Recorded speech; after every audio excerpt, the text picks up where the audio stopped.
So really kind of just giving these little nitpicks and nitpicks. Yeah. Things to think about. Yesterday we were speaking of rape, brutal life, hardships.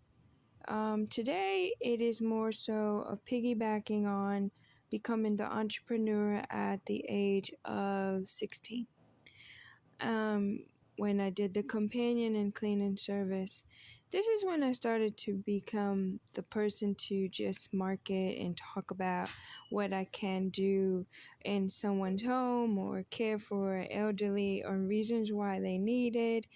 It's totally entrepreneur spirit, right? After that, I began to get dollar bills. Oh. So I tell you, the story gets like ugly, yummy, and ugly and yummy.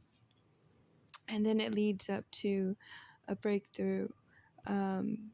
People lied all my life to me, and they just lie for whatever reason. And if this resonates with you, don't hold any grudges upon what people have done, because that just holds you down. It's like dead weight, and you never really can be free. You just kind of bleed on people, you know. So going on with the journey here, little pics of the journey to be of a help to you all who's struggling in any area of being kind of closed in or restrained, can't seem to find your way. Have faith, stay hopeful, and believe in the Lord. If you're a non-believer, He reigns on the unjust as well, so you can still count yourself as getting a blessing. So, anyways, I began to roam the world, you know, like I was staying with Vietnamese people for a little bit, but I was still making money because they had come here as refuge, and my grandma had told them like they could stay in her basement and get themselves together.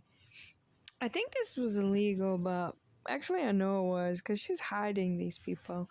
And they did work, and then they got a house next door.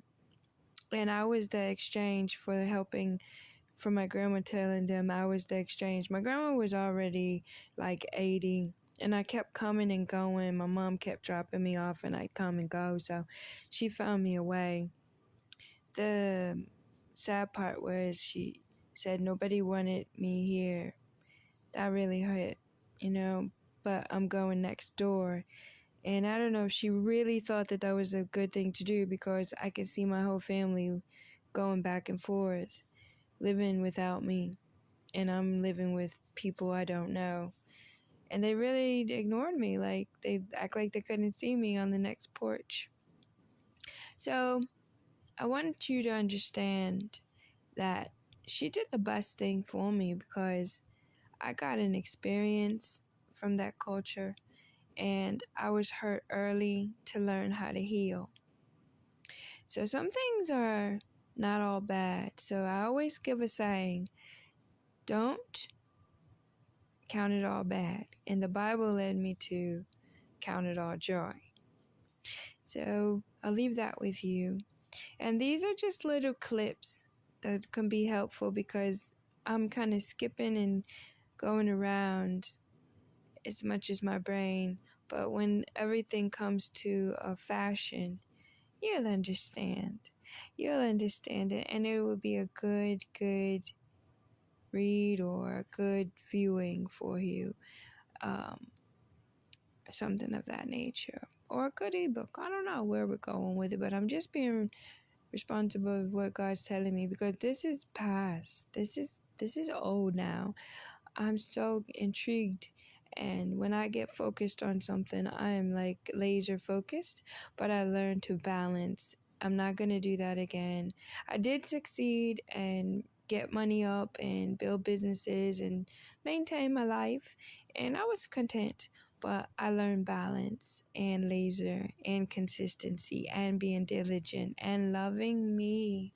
Like, how can you be so fixated on helping people and you didn't even care about loving you? Like taking a moment to sleep, taking a moment to care, taking a moment to soak your feet, taking a moment to wash your hair, just caring you know?